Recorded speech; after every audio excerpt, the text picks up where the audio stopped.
Welcome to this special Zag Talk podcast live. I'm your host, Chris Stehle, MOSHAPE Marketing and Communications Chair, and we are here for a special celebration of our 2022 Shape America and Shape America Central District Teachers of the Year. And I'm going to go ahead and announce three very special guests. Our first special guest is Ryan Armstrong, who is our 2022 Shape America Central District Elementary School Physical Education Teacher of the Year. Ryan, how are you doing tonight? Doing good. Excited to be here. Hey, thanks for joining us, my man. And I'm ready to ask you some questions. But first, we're going to bring on our next guest, who is Felicia Durst, who is our 2022 Shape America Central District High School Physical Education Teacher of the Year. Felicia, how are you doing? Fantastic. Thanks for having me. Oh, it's my pleasure. And we are going to bring on one more special guest, Paulo Ribeiro, who is the 2022 Shape America National Middle School Physical Education Teacher of the Year. Paulo, how are you doing this evening? Amazing. Thank you for having me here today. Well, I thank all three of you for joining us. And to all of our guests that are watching, please go ahead and hit up the chat box, ask our special guest questions if you'd like, or just give them some special shout outs. And we're going to go ahead and start with our questions. And question number one is going to go to Ryan first. Ryan, what was your reaction when you were named Central District Teacher of the Year?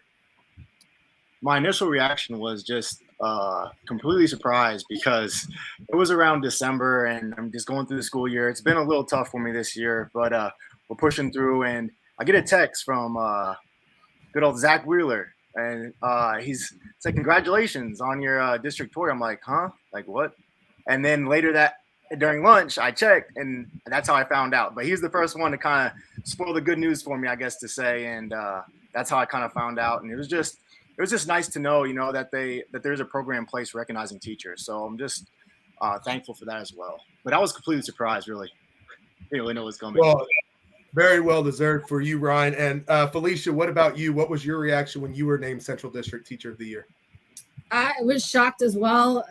Definitely surprised, grateful. There's so many great teachers in Missouri alone. And then to be named the Central District, which is like 8 states, was just really surprising. And again, just very humbling and thankful for being chosen that from all the great teachers that are out there.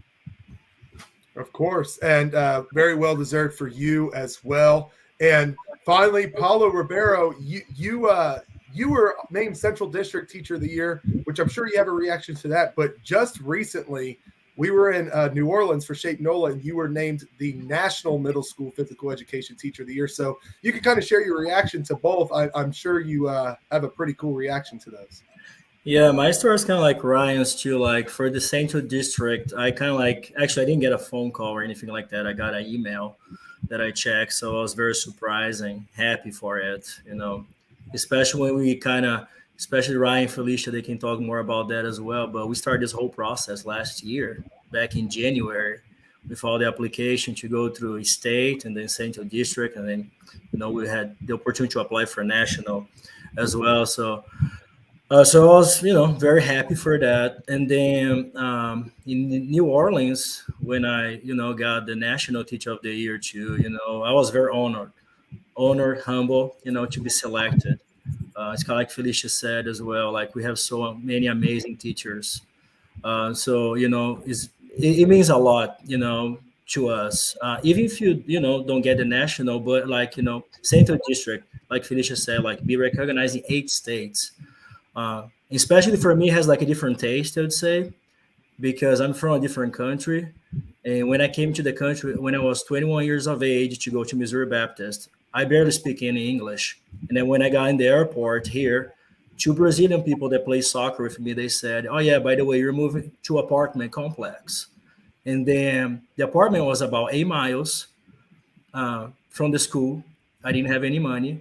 So I had to walk for 2 hours to go to college, to take classes, to play soccer. I had to find jobs to pay for the rent and all that stuff. And then later at night, I had to walk back.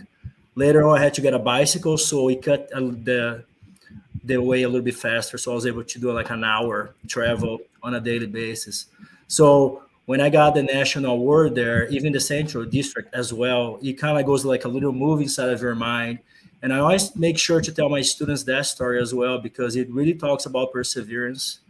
integrity, respect, and a lot of compassion as well, because, I had a lot of people that helped me throughout the process. The same like for Ryan, for Felicia, and for all of us as well. So, I'm very honored. Wow, that's an awesome story. And our president at MOSHAPE, Anna Forcelito, says, woohoo, welcome Ryan, Felicia, and Paulo.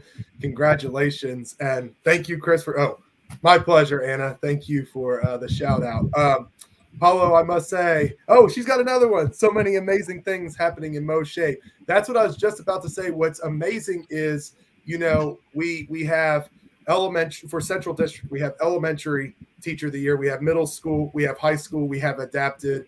And we have health. We have multiple ones, but 3 of the Central District winners, elementary, middle school, and high school physical education, are all out of Missouri. So we are very proud of you guys.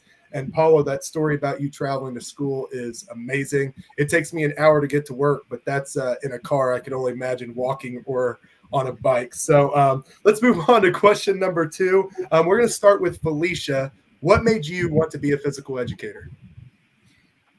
I guess I probably want to be an education teacher, just in education from a young child. I spent a lot of time in elementary school in Mrs. Moore's classroom, helping her and being around teachers. Once I got to high school, my physical education teachers and coaches in high school were a big influence on me. The relationships that I built with them, I wanted to do the same thing for kids in the future. I've always had a passion for sports and being healthy, and I wanted to share that with the world. And so that took me to being a physical education teacher and coach. Awesome. And Paulo, what about you? So growing up overseas for me, like one of the main sports that I played was soccer. So I have always been involved playing sports. Also going to school, the 2 main reasons was to take PE classes that I love so much. And also to socialize. I really like to go to school and meet friends and socialize and doing all that stuff. And then when I was 16 years of age back in Brazil, I volunteered to work on a soccer camp with children. And that kind of really made me think about trying to maybe work somewhere in that field of education or work with kids and things like that. And then, like I said earlier, when I was 21 years of age, I had the opportunity to come here to St. Louis. So I went to Missouri Baptist University. I met wonderful people there. I met wonderful professors that, really helped me, throughout the whole process as well. And then, but I would say my main thing, the best experience that I had was my student teaching. When I went to Parkway Schools, that's where I work right now. And I met some wonderful teachers that I work with. And they really actually helped me to really, have that desire to work, with kids and also to work in the field of physical education health as well. Awesome. And Ryan, what made you want to be a physical educator? For me, it started, I just had a love for sports. I love playing basketball. Basketball was my main thing growing up, and I wanted to play in the NBA. And by 7th or 8th grade, I realized, I'm not going to make it into the NBA. So I had to think of a backup plan. And since I love sports and just being active so much, I was like, you know what? I think I want to be a coach. And I want to get into coaching and move up the ranks on that. I didn't have so much of the teaching aspect really as my main focus. It was more of like, hey, the best way for me to become a coach is to land a PE job. And then once they see my coaching abilities, I'll kind of move up. But after I got my degree and actually got out in the field of, doing the experiences and actually teaching, I fell in love with the teaching aspect, just building up a quality physical education program way more than I enjoyed the coaching stuff that I had originally kind of got into it. So that's a little bit about my journey. And, so that's kind of where I'm at, where I became a PE teacher. Awesome. Thanks for sharing that, Ryan, because I was kind of in the same boat with you of following that coaching dream and then found a passion in physical education. So thank you all 3 for sharing kind of why you are where you are today. Reminder, if you have any questions for our guest or any shout outs, just go ahead and type them in on the chat on YouTube. It has to be on YouTube. We cannot stream them from the Twitter chats. So let's move on to question number 3. And we're going to start with Paulo. What advice would you give other physical educators or even future physical educators? Personally, I would just say to be open-minded, be humble, be willing to think outside the box. We're going to face a lot of challenges, especially if you're a brand new teacher, but see those challenges as opportunities for you to grow and to get better. Not as a barrier, have that growth mindset. So for example, just like as a first year teacher, when I started working at Parkway schools, I used to take my planning time and also my lunch time to go observe other teachers teaching, not just PE, but also other content areas, because I knew that they did an excellent job with classroom management and also different ways that they differentiate the instruction for their kids as well. So I tried to do the same way in my PE class. Of course, the numbers are a little bit different from a core class to a physical education or even a health class, but you can make things work. Always remember, and I learned that back in college. They do not care how much you know until they know how much you care about themselves. So when you teach your content in the curriculum in a way that you try to build a relationship with students first. That's very, very important. Not only with the kids but also with their parents. Have the parents on your side. So find different ways to do that. That could be like through like parents conference, attend after school events, or even like send newsletter to the parents as well. So you have to really build that relationship, that foundation, and also use physical education not only to teach sports, which is a big emphasis, but also teach character, teaching students respect. And that's what I tell my students all the time, that one of my main goals personally, besides the physical standards and all the physical aspect, is to help them to become better citizens, people that are going to make something and going to do things for our community. We all come from different backgrounds. We have different ways to learn. So as a teacher, I think it's our job to find different ways to reach our students daily, different ways. So find, different ways to change the differentiating instruction, use CRT strategies, use inclusion for all your classes as well, and also provide support for their mental and emotional health. That's very, very, very important. Take advantage, actually, the support that MOSHAPE provides to us on a state, and also the Shape America gives resources and conference as well. Learn how to advocate for a profession. That's very, very important. So if you really want to keep your job as well, you better learn how to advocate for this profession as well. So not just like in a local, but also in a state and a national way as well. And the big thing is today with the reopening of schools after COVID-19, all schools, they have a big emphasis on mental and emotional for our students. But I got to say something to everybody, actually, that our curriculum, our health and PE curriculum, we always have focus on mental and emotional all these years. So that's not something new for us. So we really have to actually talk to our school boards and all the people actually that make some of the decisions and kind of, support the job that we do on a daily basis. So we have to kind of to advocate actually for a quality physical education program. Wow. Paulo, I'll be right back. I'm going to go run through a brick wall now because that was awesome. Ryan, go ahead and follow that up, man. What advice would you give other physical educators or future physical educators? I just kind of mirroring off what Pablo had said, that just making sure that you're putting building relationships with students first. Like that's the most important thing, is making sure that you're making connections with your students, and then of course reaching out to the families, getting to know them as well, reaching out to the community and seeing how they can also get involved. So just spending that time on a personal level with the students. Also, for me, like never stop learning. I want my students to know I'm learning all the time. I want to always become a better version of myself, just like I want them to do the same. So anytime like I'm bringing in new things, or like I'm doing aerobic drumming right now, it's the first time I ever taught this unit, the cardio drumming, and I'm just letting students know, hey, it's my first experience doing this. I may make mistakes while teaching this, but that's how we all learn and get better together. So like just showing them that just never stop learning. And then I think that the last thing too is just making sure you're seeking out like other supportive staff in your school. So a first year teacher, I think, should definitely reach out to others in the school building and just make some connections with them. If you have any questions, just feel, you should feel like, you can ask whatever you'd like to them. So that's what I have. Thank you for sharing that, Ryan. And Felicia, what about you? What advice would you give to other physical educators or future physical educators?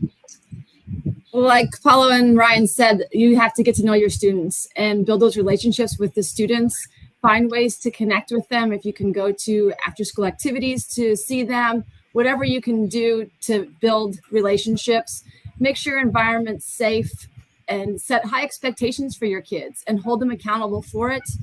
And then find creative ways to include all of your students in the class. And then I have to follow up with Paula. For so long, we've been asked how we can help other curriculums. And now finally people are seeing how we can help them with that social and emotional health. So reach out to those people and help them bring that into their classrooms. Yeah, thank you all three for sharing. And a couple of comments have came in on YouTube.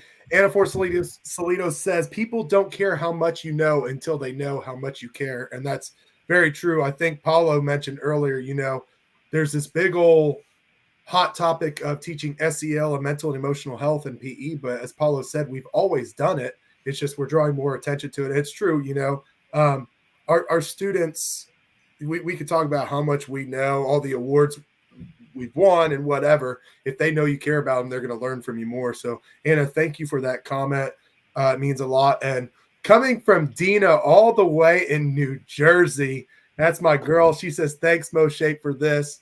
D, thanks for supporting the podcast all the way from New Jersey. And she also commented back to Anna's comment about showing people you care. And then these girls are just going back and forth there on the chat. So I appreciate you two ladies for tuning in. And we're going to move on to the fourth and final question for our 3 Teachers of the Year tonight. We're going to start with Ryan on this last one.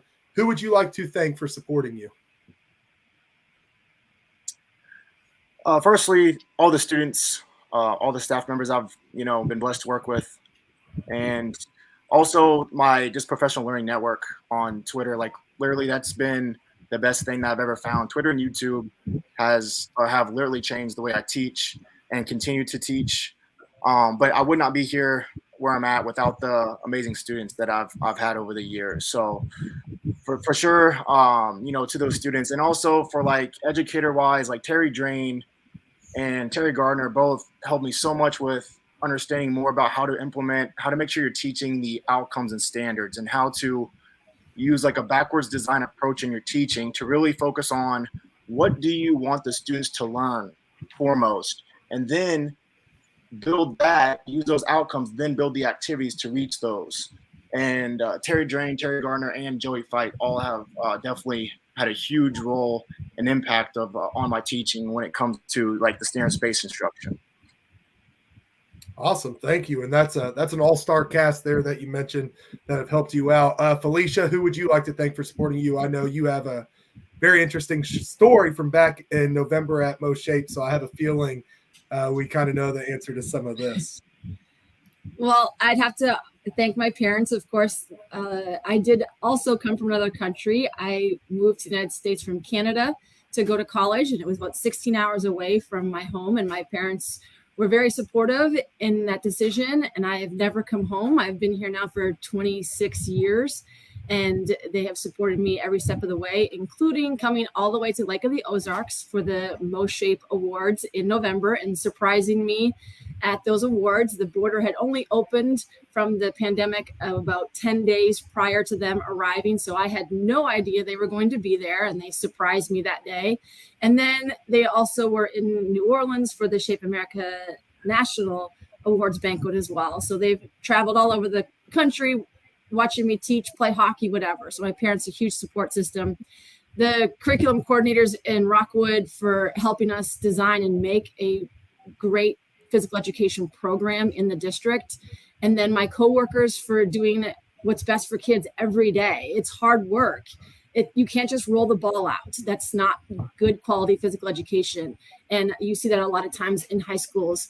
And I really appreciate that my coworkers do the hard work to bring quality physical education to the high school. They're not just there because they want to be coaches. And I really appreciate them.